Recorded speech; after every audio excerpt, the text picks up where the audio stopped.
أعوذ بالله من الشيطان الرجيم بسم الله الرحمن الرحيم يا أيها الناس قد جاءتكم موعظة من ربكم وشفاء لما في الصدور وهدى ورحمة للمؤمنين قل بفضل الله وبرحمته فبذلك فليفرحوا هو خير مما يجمعون قل أرأيتم ما أنزل الله لكم من رزق فجعلتم منه حراما وحلالا قل الله أذن لكم أم على الله تفترون وما ظن الذين يفترون على الله الكذب يوم القيامة إن الله لذو فضل على الناس ولكن أكثرهم لا يشكرون صدق اللہ العظیم۔ فرمایا کہ یا ایھا الناس، اے لوگو، قد جاءتکم موعظۃ من ربکم، یقیناً تمہارے پاس اللہ کی طرف سے ایک نصیحت آ چکی ہے، وشفاء لما فی الصدور، اور دلوں کے لیے دلوں کو شفا عطا کرنے والی ایک چیز آ چکی ہے، وہدن اور ہدایت آ چکی ہے، ورحمتن اور رحمت آ چکی ہے، للمؤمنین مومنین کے لیے۔ یہ قرآن مجید کی بڑی ہی اہم آیت ہے۔ اس حوالے سے اس میں قرآن مجید کا مقام، مرتبہ، سٹیٹس بیان کیا گیا ہے۔ خود اللہ رب العزت نے یہ واضح کیا ہے کہ قرآن ہے کیا چیز، قرآن مجید کا مقام کیا ہے، قرآن مجید کا مرتبہ کیا ہے۔ اس میں اللہ نے 4 چیزیں بیان کی ہیں۔ سب سے پہلے فرمایا کہ یہ تمہارے لیے نصیحت ہے، موعظہ نصیحت ہے، یعنی قرآن مجید میں نصیحت کیا ہوتی ہے؟ نصیحت انسان کو یا نقصان سے بچانے کے لیے ہوتی ہے اور یا نفع پہنچانے کے لیے ہوتی ہے۔ ایسے ہوتا ہے انسان اپنے بچوں کو نصیحت کرتا ہے باہر جاتے ہوئے، دیکھنا یہ نہ کرنا، یہ نہ کرنا، کہیں انہیں نقصان نہ پہنچ جائے، اور اسی طرح کرتا ہے کہ ایسی نصیحت کرتا ہے کہ اس سے ان کو فائدہ پہنچے۔ تو اللہ نے فرمایا کہ قرآن مجید کا پہلا مقام یہ ہے، مرتبہ یہ ہے، سٹیٹس یہ ہے کہ یہ ایک نصیحت ہے۔ اگر تم اس سے نصیحت حاصل کرو تو آخرت کے اعتبار سے جہنم سے، نقصان سے بچ جاؤ گے، اور اللہ تمہیں فائدہ یعنی جنت نصیب فرما دیں گے۔ ٹھیک ہے جی، پہلا مقام قرآن مجید کا۔ اور دوسرا مرتبہ کیا ہے؟ وَشِفَاءٌ لِمَا فِي الصُّدُورِ، اور تمہارے سینوں میں جو برائیاں ہیں، جو بیماریاں ہیں، ان کے لیے شفا ہے۔ اب دیکھیں قرآن نے اس کو بڑا واضح کیا کہ قرآن مجید کس چیز کی شفا ہے؟ سینوں کے اندر، اپنے روح کے اندر ہم جو بیماریاں، جو برائیاں، جو مسائل لیے پھرتے ہیں، قرآن مجید ان کی شفا ہے۔ اچھا، ہم نے اس کے الٹ قرآن مجید کو جسم کی شفا بنا لیا ہے۔ کیونکہ ایسے ہوتا ہے نا، لوگ پھونکے مارتے ہیں ایک دوسرے پہ کہ قرآن مجید سے ہمارے گھٹنے ٹھیک ہو جائیں، ہمارے بازو ٹھیک ہو جائیں۔ یہ ایک ضمنی چیز ہے، یہ فائدہ بھی حاصل ہوگا انشاءاللہ، لیکن یہ دوسرے نمبر پہ۔ اصل فائدہ یہ ہے کہ اس کو ہم بھول گئے ہیں، یعنی المیہ یہ ہوا، ٹریجڈی یہ ہوئی کہ یہ مقام جو قرآن کو اللہ نے دیا، اس کو ہم بھول گئے، اس کو ہم نے پیچھے چھوڑ دیا۔ ہمارے سینے ویسے ہی ویسے بغض سے پر ہیں، حسد سے پر ہیں، کینے سے پر ہیں، تکبر سے پر ہیں، جھوٹ سے ہیں، غیبت سے ہیں، لالچ سے ہیں، حرص سے ہیں، ہوس سے ہیں، سارا سینہ بھرا ہوا ہے۔ قرآن بھی پڑھتے ہیں نا، دن رات مدرسوں میں قرآن پڑھا جا رہا ہے، لوگوں کو سکھایا بھی جا رہا ہے، حفظ بھی کرایا جا رہا ہے، اور حفظ کے ساتھ ساتھ بچوں کے ساتھ جنسی زیادتی بھی کی جا رہی ہے۔ دیکھیں نا آپ نے کتنے پچھلے دنوں کتنے یعنی اس طرح کے واقعات ہمارے ملک اور آئے دن ہوتے رہتے ہیں۔ اب یہ وہ قرآن نہیں ہے، یہ ان کا اپنے بنائی ہوئی کوئی چیز ہے۔ قرآن کو اگر قرآن بنا کر جسے اللہ نے چاہے سمجھتے تو پھر یہ برائیاں نکل جاتی، پھر اس کی گنجائش ہی نہیں تھی۔ اس کا مطلب ان پر عذاب آ گیا، یعنی قرآن کا غلط استعمال، اللہ پھر ان پر عذاب نازل کرتے ہیں۔ تو قرآن مجید اصل میں کیا ہے؟ پہلی بات نصیحت، اور دوسری بات کہ دل کی بیماریوں کی صفائی، روح کی صفائی، اور تیسری بات ہدن، ہدایت ہے۔ اس میں ہدایت کیا ہوتا ہے؟ آپ جاتے ہیں کہیں، آپ جا رہے ہیں، ایک بندہ پوچھتے ہیں یار میں نے وہ راستہ دس، تو آپ اسے سیدھا راستہ دکھاتے ہیں، ملتان روڈ کو یہ سیدھا راستہ ہے، یہ ہے ہدایت۔ کسی کو راستے کی طرف گامزن کرنا، کسی کو سیدھا راستہ دکھا دینا۔ تو فرمایا قرآن جو ہے تمہارے لیے ہدایت ہے۔ کون سی ہدایت؟ تمہیں سیدھا راستہ دکھا دے گا جنت کا، وَرَحْمَةٌ، اور وہ سیدھا راستہ تم پر اللہ کی رحمت نازل کرے گا، للمؤمنین، مومنین کے لیے۔ اب دیکھیں اس میں بڑی بات میں نے بہت دفعہ عرض کیا کہ جنت میں انسان اپنے عملوں کی وجہ سے نہیں جائے گا۔ کیسے جائے گا؟ اللہ کی رحمت سے۔ اور عمل اللہ کی رحمت کو لینے کا ذریعہ ہے۔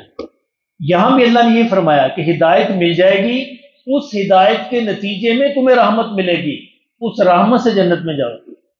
وہ بالکل وہی ترتیب اللہ نے بیان فرمائی۔ تو یہ قرآن مجید کا سٹیٹس ہے جو کسی اور صورت میں بیان نہیں کیا گیا۔ قرآن مجید کے 4 مرتبے ہیں، 4 مقام ہیں۔ تو اب ہر بندہ اپنے آپ سے سوال کر سکتا ہے، کیا قرآن مجید سے مجھے یہ مل رہا ہے، مجھے نصیحت مل رہی ہے، مجھے میرے سینوں کے اندر جو بیماریاں ہیں، جو برائیاں ہیں وہ دور ہو رہی ہیں، اور مجھے ہدایت مل رہی ہے، رحمت اللہ کی مجھے گھیرے ہوئے۔ اگر نہیں گھیرے ہوئے، اس کا مطلب قرآن کا جو حق ہے وہ ہم ادا نہیں کرتے۔ قرآن کا حق کیا تھا؟ اچھا یہ کیسے ملیں گی؟ جب قرآن کو سمجھ کے پڑھیں گے۔ ہمیں تو پتہ ہی نہیں قرآن کیا کہتا ہے، صرف ہمیں نہیں پتہ قرآن کیا کہتا ہے۔ اچھا بغیر سمجھے بھی اللہ کچھ نہ کچھ رحمت نازل فرما دیتے ہیں، انسان کا فائدہ ہوتا ہے، لیکن یہ چاروں چیزیں تب ملیں گی جب انسان قرآن کو سمجھے گا، سمجھ کر اس پر عمل کرے گا، انشاءاللہ پھر چاروں چیزیں خود بخود آ جائیں گی۔ اب کیوں نہیں ہو رہی مدرسوں کے اندر یہ برائیاں کیوں ہو رہی ہیں؟ کہ نہ سمجھنا ان کے مقصد کے اندر شامل ہے، نہ ہدایت ان کے مقصد کے اندر شامل ہے، پیسہ کمانا شامل ہے۔ اور اب اس پیسے کمانے سے پھر یہی یعنی الٹا لیا نا، قرآن مجید سے الٹا کام لیا۔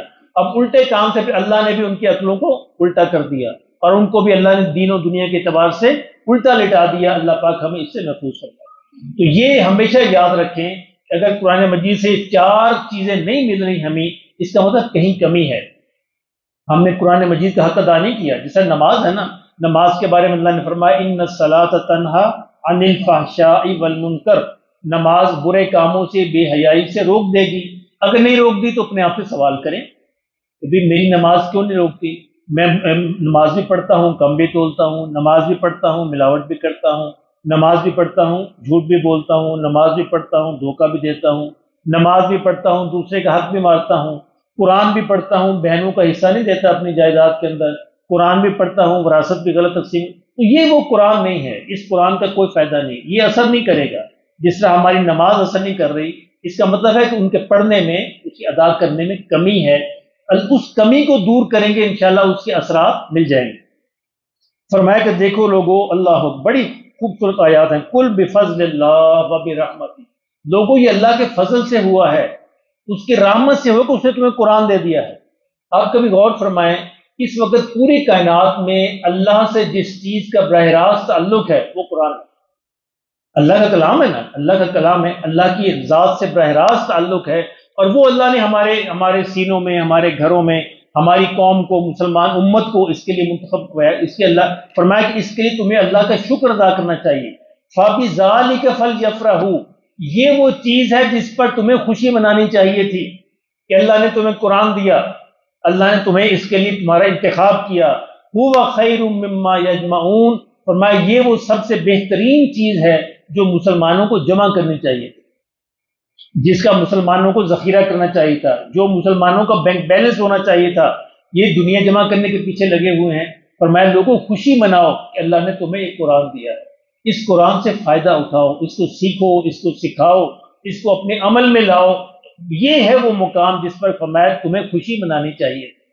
قُلْ أَرَأَيْتُمْ مَا أَنزَلَ اللَّهُ لَكُم مِّن رِّزْقٍ، فرمایا ذرا ان سے پوچھو تو صحیح کہ اللہ نے تمہارے لیے جو رزق نازل کیا ہے، فَجَعَلْتُم مِّنْهُ حَرَامًا وَحَلَالًا، تم نے اس رزق کے اندر اپنی مرضی سے حرام اور حلال بنا لیا۔ اچھا رزق کیا ہوتا ہے؟ رزق صرف دولت نہیں ہوتی، رزق صرف کھانا پینا نہیں ہوتا، کھانا پینا رزق کی ایک قسم ہے، دولت رزق کی ایک قسم ہے۔ اللہ نے آپ کو جو عزت عطا کی ہے وہ بھی رزق ہے، اللہ نے آپ کو جو علم عطا کیا ہے وہ بھی رزق ہے، اللہ نے آپ کو جو صلاحیتیں عطا فرمائی ہیں وہ بھی رزق ہے، جو صحت عنایت کی ہے وہ بھی رزق ہے، اللہ نے جو آپ کو اولاد نیک عطا کی ہے وہ بھی رزق ہے۔ اب ان سارے کے سارے رزقوں کو یعنی کھانے پینے سمیت فرمایا اس میں حلال اور حرام کو اپنی مرضی سے نہیں بنا سکتے، اس میں اللہ جیسے بتائے گا کہ تم نے کون سا حرام ہے کون سا حلال ہے وہ استعمال کرنا، اپنی مرضی سے نہیں کر سکتے۔ اسی طرح اپنی صلاحیتوں کے بارے میں، اپنی اولاد کے بارے میں، اپنے مال کے بارے میں، اپنی صحت کے بارے میں جہاں اللہ چاہے گا وہاں استعمال کرو، اور جہاں نہیں چاہتا وہاں استعمال نہ کرو۔ یہ ہے رزق کا صحیح استعمال۔ اگر ایسا نہیں کرو گے تو گویا تم یہ اعلان کر رہے ہو کہ تم نے حرام اور حلال کا اختیار اللہ نے تمہیں دے دیا۔ جبکہ ایسا نہیں ہے، حرام اور حرام کا حلال کا اختیار تو اللہ اپنے نبیوں کو بھی نہیں دیتے، نبی بھی اسی پہ عمل کرتے ہیں جو اللہ انہیں ہدایت عطا فرماتے ہیں۔ تو میں لوگوں ذرا اس بات پہ غور کرو، حرام و حلال کا اختیار تمہیں نہیں اللہ نے دیا، قل اللہ اذن لکم، کیا اللہ نے تمہیں اس کا حکم دیا ہے کہ یہ کرو اور یہ نہ کرو؟ نہیں، ایسا نہیں ہے۔ ام علی اللہ تفترون، اور یا تم اللہ پہ جھوٹ باندھ رہے ہو۔ یہ کیا مطلب ہے کہ اپنی مرضی سے جب ہم اپنی صلاحیتوں کا استعمال کرتے ہیں، اپنی مرضی سے جب اپنی دولت استعمال کرتے ہیں، اپنی مرضی سے جب اپنی صحت استعمال کرتے ہیں، اپنی مرضی سے ہم اپنا پیسہ استعمال کرتے ہیں، کھانا کھاتے ہیں، فرمایا وہ پھر اپنی مرضی ہے، وہ اللہ کی مرضی نہیں۔ ہر کام میں دیکھنا ہے کہ اللہ کی مرضی کیا ہے، اللہ نے کیا کہا ہے، پھر تو ٹھیک ہے۔ اگر اپنی مرضی کی تو گویا تم اللہ پہ جھوٹ باندھ رہے ہو، اور جھوٹ کیا ہے؟ وَمَا ظَنُّ الَّذِينَ يَفْتَرُونَ عَلَى اللَّهِ الْكَذِبَ يَوْمَ الْقِيَامَةِ، فرمایا ان لوگوں کا کیا خیال ہے، یہ قیامت کے دن ان کا کیا حال ہوگا، کیا گمان ہے ان کا جنہوں نے اللہ پر جھوٹ باندھ دیا، قیامت میں کیا ان کا حال ہوگا۔ اور یہ جب اپنی مرضی سے استعمال کر رہے ہیں، گویا دنیا کو بتا رہے ہیں کہ اللہ نے ہمیں ان کے استعمال کا اختیار دے دیا، میں یہ اللہ پہ جھوٹ ہے۔ پھر قیامت کے دن کا کیا حال ہوگا؟ لوگوں یہ جان لو، ان اللہ لذو فضل علی الناس، اللہ تو انسانوں پر بڑا فضل کرنے والا ہے۔ تم کیوں بھولے ہوئے ہو، کیوں بھولے اس بات کو؟ وَلَٰكِنَّ أَكْثَرَهُمْ لَا يَشْكُرُونَ، لیکن تم میں سے اکثر جو ہے شکر ادا نہیں کرتے، سمجھتے نہیں کہ اللہ تو فضل والا تھا، رحمت والا تھا، اپنا منہ جو ہے دوسری طرف پھیر لیا، جانا کراچی تھا، منہ پشاور کی طرف کر کے کھڑے ہو گئے، تو اللہ پھر زبردستی منہ کو نہیں پھیر، جانا جنت کی طرف ہے اور منہ ہم جہنم کی طرف کر کے کھڑے ہیں، اللہ زبردستی نہیں بتائے گا، اللہ پیغام دے گا، میسج بھیجے گا، بار بار تمہیں یاد دلائے گا، زبردستی نہیں کرے گا۔ یہی امتحان ہے، اللہ پاک ہمیں اس کی سمجھ نصیب کرے۔